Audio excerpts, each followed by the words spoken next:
दुश्मन को जमीन पर जंजीरों से बांधकर और उसके पास एक आड़ू का पेड़ लगाकर, ताकि वह अपने शरीर से पेड़ को पोषण दे सके और मरने से बदतर जिंदगी जिए। कहानी दुनिया के विनाश के 30 साल बाद होती है। इस समय पृथ्वी एक बंजर और उजाड़ रेगिस्तान रहे हैं, लेकिन इस उजाड़ बंजर जमीन में एक उम्मीद की जगह छिपी हुई है। यहाँ हरियाली और पानी का स्रोत है।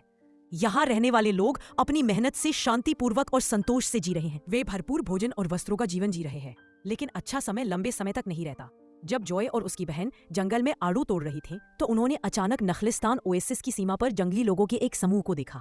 जॉय को स्थिति की गंभीरता का एहसास हुआ। अगर उन्होंने इस नखलिस्तान को खोज लिया तो यहाँ कुछ भी नहीं बचेगा। उन्हें यहाँ से भागने और सूचित करने से रोकने के लिए जॉय ने अपनी बहन को वहीं रहने को कहा और वह खुद दबे पास गई। जब ये लोग अभी भी घोड़ों का मांस खा रहे थे, उसने एक मोटरसाइकिल की तेल की नली काट दी। जैसे ही वह आगे बढ़ने वाली थी, उसके पीछे एक जंगली आदमी के आने से वह चौंक गई। जॉय ने तेजी से प्रतिक्रिया दी, एक चाकू विरोधी की जांघ में घोंपा और भाग गई। लेकिन वो अभी भी एक बच्चा है और जंगली आदमियों ने जल्दी ही उसे पकड़कर जमीन पर गिरा दिया। खतरे को भांपकर उसने सीटी बजाकर अपने कबीले को सूचित किया, लेकिन अगले ही पल जंगली आदमी ने उसे मार गिराया। फिर उसे रस्सी से बांधकर मोटरसाइकिल पर रख दिया। जाहिर है वे उसे अपने कबीले में वापस ले जा रहे थे। जॉय की मां ने सीटी की आवाज सुनी और कबीले के मुखिया के साथ घोड़े पर सवार होकर भागी। वे उस तरफ गए। अपनी बेटी की चीख सुनकर वे रेगिस्तान की रेत का पीछा करते हुए गए। मुखिया घोड़े से कूदा और ऊंची जमीन पर से एक को गोली मार दी। मोटरसाइकिलें अब दुर्लभ थी। जंगली आदमियों में से एक ने जल्दी से सवारी करने के लिए मोटरसाइकिल को उठा लिया। इतने में जॉय की मां ने उसका पीछा किया और उसे सफलतापूर्वक मार दिया। मां ने भी बेवकूफ नहीं थे। उन्होंने मोटरसाइकिल के टायर और गैसोलीन पेट्रोल निकाल लिए और भाग गए। लेकिन अराजकता की दुनिया में कोई भी कमजोर नहीं होता है। मां ने एक नजर में पहचान लिया कि यह मोटरसाइकिल ज्यादा शक्तिशाली है, इसलिए उसने तुरंत मोटरसाइकिल के फ्यूल टैंक और टायर बदल दिए। इस बीच जॉय भी जाग गई थी। समझदार होने के तेल के रिसाव के कारण मोटरसाइकिल आगे नहीं बढ़ पाई। जंगली आदमी को रुककर मोटरसाइकिल ठीक करनी पड़ी। इससे जॉय की मां को पीछा करने के लिए समय मिल गया। हालांकि अभी भी कुछ दूरी थी, लेकिन मां एक जानी मानी निशानेबाज थी। 100 मीटर से दुश्मन के सिर को मारना उसके लिए बच्चों का खेल था। लेकिन बचे हुए जंगली आदमी ने अपनी बेटी को पीठ पर लाद रखा था, इसलिए निशाना लगाना मुश्किल था। उसने पहले मोटरसाइकिल के टायर को गोली मारने का फैसला किया। जंगली आदमी के सामने उसका मुख्य कैंप था। अब कुछ भी करना बहुत देर हो चुकी थी। जंगली आदमी बेस पर वापस लौटे तो बहुत उत्साहित थे। बार बार कह रहे थे कि उन्हें नखलिस्तान मिल गया है। उनके सामने की लड़की ही सबूत थी। यह कहकर वह इनाम पाने के लिए मुखिया के पास गया, लेकिन वह बहुत इस तरह मारा गया। जॉय की मां ने भी राहत की सांस ली। हालांकि जॉय अभी भी उनके हाथ में थी। छोटे मुखिया ने उसे हथौड़े वाले भाई हैमर ब्रदर को सौंप दिया और नखलिस्तान की खबर दी। नखलिस्तान पर ठिकाना पूछने के लिए हथौड़े वाले भाई ने अपना भयानक चेहरा बदल लिया और कहा कि अगर वह नखलिस्तान का पता बता देगी तो उसे घर भेज दिया जाएगा। लेकिन जॉय इतनी भोली नहीं थी। जॉय का विश्वास जीतने के लिए हथौड़े वाले भाई ने अपने एक गुर्गे को उसकी देखभाल करने के लिए कहा। जैसे ही गुर्गा जॉय को तैयार करने लगा, जॉय की जेब में रखे आड़ू के बीज भी उन्हें मिल गए। इतने सालों तक बंजर जमीन में रहने वाले इन जंगली आदमियों ने कभी ऐसे स्वादिष्ट फल का स्वाद नहीं चखा था। बूढ़ा आदमी तुरंत मुखिया को यह खबर बताने के लिए भागा, लेकिन जैसे ही उसने पर्दा उठाया, उसे सिर में गोली मार दी गई। ये जॉय की माँ थी। जॉय ने अपनी माँ को देखा तो उसे बहुत राहत मिली और वो मदद के लिए दौड़कर उनके पास गई। लेकिन सामने वाला जंगली आदमी बहुत चालाक था। उसने माँ की कमजोरी का फायदा उठाया और दावा किया कि वो खुद भी एक माँ है और उससे भीख मांगी कि वह उसकी जान न ले। जॉय की माँ ने बहुत सोचा, लेकिन वह उसे मार नहीं पाई। उसने बस जमीन से आड़ू के बीज उठाए और जॉय को लेकर मोटरसाइकिल पर चली गई। धूल और रेत उनके काम को ढक सकती थी, लेकिन जो जंगली आग बुझाने के लिए उसे रुकना पड़ा। हालांकि जान का खतरा नहीं था, लेकिन लगातार खून बह रहा था। हथौड़े वाले भाई ने भागने का रास्ता दिखाने के लिए एक कुत्ते का इस्तेमाल किया। पीछे से इंजन की आवाज लगातार आ रही थी। माँ जानती थी कि उसकी मोटरसाइकिल उनकी कार से तेज नहीं भाग सकती, पर जल्द ही पकड़ी जाएगी। उसने रुककर आड़ू के बीज जॉय को दिए और इसे सूर्य और तारों की दिशा का पालन करने के लिए कहा। उसे निश्चित रूप से आड़ू के बीज को घर वापस लाना होगा। यह कहकर उसने जॉय को अकेले जाने दिया और खुद पीछे रहकर लड़ने के लिए तैयार हो गई। तुरंत ही बंदूक की आवाज घाटी में गूंज उठी। जंगली आदमी 1 इंच भी आगे नहीं बढ़ पाए। हथौड़े वाले भाई ने स्थिति देखकर दोनों तरफ से घेरने का आदेश दिया। जब तक जॉय की मां प्रतिक्रिया पर थी, तब तक बहुत देर हो चुकी थी। कितनी भी ताकतवर क्यों न हो, वह 2 के मुकाबले 4 हाथों से नहीं लग सकती थी। एक मां का दिल अपनी मां की चीख सुनकर जॉय अकेले नहीं जा पाई। अपनी मां को यातनाएं सहते देखकर वह सचमुच सह नहीं पाई और दुश्मन के जाल में फंस गई। हथौड़े वाले भाई ने उसकी मां की जान को दांव पर लगाकर जॉय को नखलिस्तान की दिशा बताने के लिए मजबूर किया। लेकिन वास्तव में जय वाला भाई रोज अपने कबीले के साथ रेगिस्तान में घूमता था उस अफवाह वाले नकलीस्तान को अपनी बहन के पैरों के निशानों से खोजने की कोशिश करता था। कुछ ही समय बाद उन्हें सच में एक नया महाद्वीप मिल गया। ये घाटी के ऊपर बना एक विशाल किला था। हथौड़े वाला भाई एक बड़ी टुकड़ी के साथ सीधे इस जगह को घेर लेता है और बड़ी बड़ी बातें करते हुए कहता है कि वह कुछ ही मिनटों में इस जगह पर कब्जा कर लेगा। अगर तुम मरना नहीं चाहते तो तुरंत आत्मसमर्पण कर दो। लेकिन उसे नहीं पता था कि इस बार वह एक मुश्किल में पड़ गया है, क्योंकि यहाँ का शासक उससे भी ज्यादा भयानक अमर बूढ़ा आदमी था। अमर बूढ़ा आदमी ऐसे घमंडी लोगों को देखकर ज्यादा कुछ नहीं कहता है। वह बस कबीले के योद्धा लड़कों की ओर इशारा करता है और योद्धा लड़का तुरंत समझ जाता है और सीधे रस्सी पर कूद गया। फिर उसने उन्हें जंगली सैनिकों पर फेंक दिया। यह तो बिल्कुल तिल का दौरा पड़ने जैसा है। इमॉर्टन जो दिखाता है कि उसके हर युद्ध के लड़के कितने बहादुर हैं। वह कई सालों से एक भी लड़ाई नहीं हारा है। इसके बाद उसने हथौड़े वाले भाई की बड़ी सेना पर जोरदार हमला किया। हथौड़े वाले भाई को एहसास हुआ कि उसने गलत व्यक्ति को उकसाया है और वो जल्दी से अपनी टीम के साथ दुम दबाकर भाग गया। हालांकि वो इतना शक्तिशाली था कि उसे 3 फुट पीछे हटना पड़ा। वह मौके की तलाश में चारों ओर इलाके का सर्वेक्षण करता रहा और उसे कुछ मिला। किले से ज्यादा दूर नहीं इमॉर्टन, जो कि तेल रिफाइनरी है, समय समय पर जो कि गाड़ियों का काफिला गैसोलीन पहुंचाने आता है। इस मौके पर उसे एक और बड़ी योजना सूझी। हथौड़े वाला भाई रात भर बाहर रुका जब तक कि तेल का काफिला अगले दिन बूढ़े आदमी के कबीले में वापस नहीं आ गया। उसने कार के काफिले को सफलतापूर्वक रोक लिया, लेकिन उसका लक्ष्य इस बार द गैसोलीन नहीं था, बल्कि रिफाइनरी पर कब्जा करने के लिए उनका इस्तेमाल करना था। सबसे पहले उसने अपने आदमी रिफाइनरी को धोखा देने के लिए कि वे गेट खोल दे। रिफाइनरी के प्रभारी सफेद बालों वाले जनरल ने यह सब अपनी आंखों से देखा, लेकिन वह जितना सोचा गया था उससे कहीं ज्यादा होशियार था। उसने गेट खोलने का कोई संकेत नहीं दिया। हथौड़े वाला भाई बहुत चिंतित था। अगर वे आगे बढ़ते तो उनकी पहचान सामने आ जाती। चीजों को और ज्यादा वास्तविक बनाने के लिए उसने धनुष और तीर से अपने आदमियों में से एक को मार डाला। इस बात से उसके बाकी भाई चौंक गए। हालांकि ये एक क्रूर कार्य था, लेकिन वह पीछे नहीं हट सकता था और सफेद बालों वाले बूढ़े आदमी ने तुरंत गेट खोलने का आदेश दिया। ट्रक के नीचे छिपे दुश्मनों से अनजान इस तरह शहर पर जल्दी से कब्जा कर लिया गया। हथौड़े वाले भाई ने आसानी से इस जगह पर कब्जा कर लिया और इस तरह उसे इमॉर्टन जो के साथ बातचीत करने का मौका मिला, यह घोषणा करते हुए कि रिफाइनरी अब उसकी है। भविष्य में गैसोलीन के लिए अधिक भोजन और पानी का आदान प्रदान करना होगा। लेकिन इमॉर्टन जो आसानी से हार मानने वाला व्यक्ति नहीं था, उसने लड़ने के बजाय सीधे लड़ने का फैसला किया। गुस्से में हथौड़े वाले भाई ने सीधे बूढ़े आदमी को मार गिराया। माहौल तनावपूर्ण हो गया, लेकिन हथौड़े वाले भाई के पास अभी भी एक चाल बाकी थी, उसका रिमोट कंट्रोल, जिससे रिफाइनरी में तुरंत विस्फोट किया जा सकता था। लेकिन जब वो डींगे मार रहा था, जो ने उसके पीछे छिपी फ्यूरियोसा को देखा। इससे जो को तुरंत दिलचस्पी हो गई, क्योंकि जो पूरी तरह से स्वस्थ महिलाओं को अपने हरम के रूप में इकट्ठा करता था, इस उम्मीद में कि वे उसके लिए स्वस्थ बच्चे पैदा करेंगी। हालांकि सर्वनाश के बाद की दुनिया में पूरी तरह से स्वस्थ इंसान बहुत दुर्लभ है, क्योंकि अब माहौल यहाँ तक पहुंच गया था जो ने कहा कि अगर वह फ्यूरियोसा को छोड़ देगा तो वह हथौड़े वाले भाई की मांग पूरी कर देगा। हथौड़े वाले भाई को मौका मिला और वह और हंगामा नहीं करना चाहता था। वैसे भी फ्यूरियोसा को इतने सालों तक रखने के बावजूद उसे कभी भी ग्रीन ओएसिस के बारे में कोई उपयोगी जानकारी नहीं मिली, इसलिए उसने जो के साथ सौदा करने का फैसला किया। इस पल फ्यूरियोसा अनजाने में एक भेड़िया के मांद में चली गई थी। जब वह जो के हरम में आई तो उसने देखा कि सामने वाली महिलाओं को पूरी तरह से मशीनों के रूप में इस्तेमाल किया जा रहा था और उन सभी को जंजीरों में जकड़ा गया था।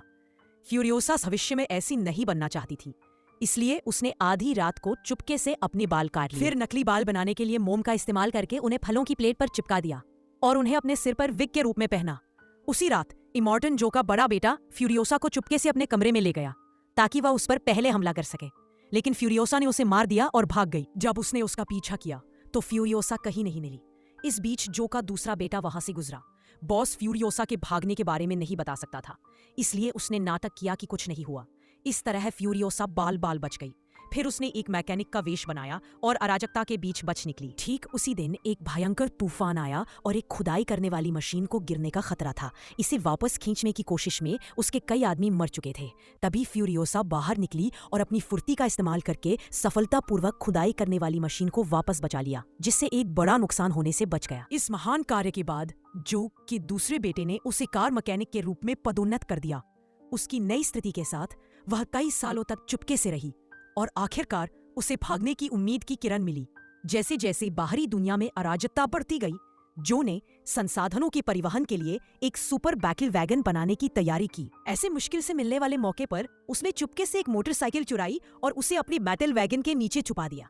उसने अगले दिन बैटल वैगन के शहर से बाहर निकलने का इंतजार किया, तभी भागने का मौका मिला। लेकिन उसे उम्मीद नहीं थी कि शहर से बाहर निकलने के पहले ही दिन उस पर हमला हो जाएगा। लड़ाई के दौरान उसके द्वारा कार के नीचे छिपाया गया तभी एक दुश्मन ने कार के नीचे एक बम लगाया। अपनी जान बचाने के लिए मोटरसाइकिल छोड़नी पड़ी। यह इस समय था जब दुश्मन ने उसे देखा और वह लगभग गिर गई। कार पर सवार युद्ध के लड़के ने समय पर यांत्रिक का संचालन किया और उसे मार गिराया। इससे वे सुरक्षित हो गए। फ्यूरियोसा मूल रूप से तब तक छिपना चाहती थी जब तक कि वे दोनों हार ना जाए, लेकिन इस बार दुश्मन भयंकर था। अगर वह ऐसा करती रही तो वह दुर्घटना में मर जाएगी। मजबूरन उसे भी लड़ाई में शामिल होना पड़ा। सबसे पहले उसने सामने के दुश्मन पर एक बम का इस्तेमाल किया जो उसने अभी अभी पाया था। मौका पाकर उसने कार के सामने के रेडिएटर को ठीक करने के लिए महत्वपूर्ण हिस्सों को उठाया। तभी टीम लीडर जैक को पता चला कि उनकी टीम में एक लड़की छिपी हुई है। असाधारण थी। उसके शामिल होने से लड़ाई की स्थिति धीरे धीरे उलट गई। हालांकि युद्ध के लड़के पहले ही मर चुके थे, लेकिन फ्यूरियोसा के शानदार संचालन के तहत जैक को बंदूक की नोक पर रखा और सुपर बैटल वैगन को लूटना चाहती थी, लेकिन वह बहुत भोली थी। एक अचानक मोड़ से जैक ने जवाबी हमला किया और उसे कार से नीचे धकेल दिया। आपको पता होना चाहिए कि इस अंतहीन बंजर भूमि में अगर उसके पास कोई सवारी नहीं है तो उसके पास केवल एक ही रास्ता है, मौत। लेकिन तभी जैक वापस लौट आया। वह वास्तव में फ्यूरियोसा की बहुत प्रशंसा करता था। उसने कहा कि अगर वह उससे जुड़ जाती है तो वह उसे बंजर भूमि में जीवित रहने के कौशल सिखाएगा और उसके अतीत या अन्य चीजों का पीछा नहीं करेगा। वह मूल रूप से जैक को मार सकती थी और कार को ले जा सकती थी, लेकिन जैक में एक घातक आकर्षण था। उसकी सहज प्रवृत्ति ने उससे बताया कि वह इस आदमी पर भरोसा कर सकती है। तब से वह जैक के अंगरक्षक दल में शामिल हो गई। जैक एक बातूनी व्यक्ति भी था। हर दिन उसे माल के परिवहन और व्यापार में अपने साथ ले जाने से उसे बहुत कुछ मिला। अंगरक्षक दल मुख्य रूप से बुलेट फार्म और तेल रिफाइनरी के बीच भागता था, पानी और भोजन का आदान प्रदान करना। लेकिन इस दिन उन्हें रिफाइनरी में कुछ परेशानी का सामना करना पड़ा। हथौड़े वाला भाई वहां बैठा था और कीमत बढ़ाना चाहता था। उसने न केवल आदान प्रदान के लिए लाए गए सामान को लूट लिया, बल्कि उन्हें यह संदेश भी वापस देने के लिए कहा कि अगर वे भविष्य में गैसोलीन चाहते हैं तो उन्हें दोगुना सामान देना होगा। इससे इमोर्टन, जो बहुत गुस्सा हो गया, और उसने हथौड़े वाले भाई के खिलाफ युद्ध की घोषणा करने का फैसला किया। इसलिए उसने जैक को बुलेट फैक्ट्री में जाकर बड़ी मात्रा में गोला बारूद लाने का आदेश दिया और फिर युद्ध शुरू किया। अब जब दुनिया अराजक हो गई थी, जैक फ्यूरियोसा को इस विवाद में शामिल नहीं करना चाहता था। जैक इस झगड़े में इप्सा को शामिल नहीं करना चाहता, इसलिए उसने सड़क पर ही उसे छोड़कर जाने का फैसला किया। इसके लिए उसकी चाल का पता चला। असल में उसने चुपके से हथियार कारखाने पर कब्जा कर लिया था, इसलिए उसने जानबूझकर झगड़ा शुरू किया ताकि उन्हें जाल में फंसा सके। आखिरकार यह टैंक युद्ध के दौरान उनके लिए काफी परेशानी खड़ी करेगा। इप्सा ने स्थिति देखकर तुरंत रिवर्स गियर लगाया और वहां से भाग निकली। यह जाने का एक सुनहरा मौका था। लेकिन इतने सालों में उसे जैक से लगाव हो गया था। वो उसे ऐसे छोड़कर नहीं जा सकती थी। जैक के आगे पीछे के सहयोग से वे घेराबंदी से बच निकलने में कामयाब रहे। लेकिन तभी जैक ने देखा कि दुश्मन की बड़ी सेना करीब आ रही है। इप्सा को सुरक्षित निकालने के लिए उसने खुद समय बर्बाद करने का फैसला किया। इप्सा ने देखा कि वह अभी भी नहीं गया है, तो उसने अपनी निशानेबाजी की क्षमता का उपयोग करके छुपकर जैक को कवर दिया। उनका मूल रूप से अचूक प्लान अब फिर से विफल हो गया। जूई गेज ज्यादा बात नहीं करता था। उसने सीधे अपने आदमी को ढाल बना लिया। उसने एक रॉकेट लॉन्चर से सीधे इप्सा की जगह पर निशाना लगाया। जैक ने स्थिति देखकर गुस्से में आकर टैंक को टावर से टक्कर मारकर तोड़ दिया। लेकिन जुईगी की किस्मत अभी भी अच्छी थी। इतने पर भी वह गिरा नहीं। इधर जैक भी ब्रेक न लगने के कारण खाई में गिरने ही वाला था। शुक्र है इप्सा को कुछ नहीं हुआ। उसने गाड़ी चलाकर जैक को बचाया। फिर दोनों मोटरसाइकिल पर वापस शहर के द्वार पर गए और वहां से कार लेकर भाग निकले। इप्सा ने इस मौके का इस्तेमाल करके जैक को अपने साथ दूर ले जाने और झगड़े से दूर अपने गृहनगर की तलाश करने की सोची थी। लेकिन पागल और क्रूर जूई उन्हें बख्शने के मूड में नहीं था। वह अपनी शक्तिशाली ऑफ रोड गाड़ी के दम पर पहाड़ों को पार करते हुए शॉर्टकट से उनका पीछा करने लगा। इप्सा भी बहुत होशियार थी। उसने अचानक दिशा बदलकर रेत का इस्तेमाल किया ताकि दुश्मन की नजर को रोका जा सके, और वह सफलतापूर्वक बच निकली। लेकिन जुईगा की गाड़ी की ऑफ रोड परफॉर्मेंस बहुत दमदार थी। थोड़े ही समय में उसने फिर से उन्हें पकड़ लिया। लड़ाई के दौरान जैक घायल हो गया। जुईगा ने इतनी तेजी से हमला किया कि इप्सा का बायां हाथ लगभग कट ही गया। इससे भी बुरा यह हुआ कि कार को भी जुईगा ने खाई में धकेल दिया। इस प्रकार यह बदकिस्मत जोड़ा जाल में फंस गया। इतनी सब चीजें होने के बाद जुईगा अपना सारा गुस्सा निकालना चाहता था।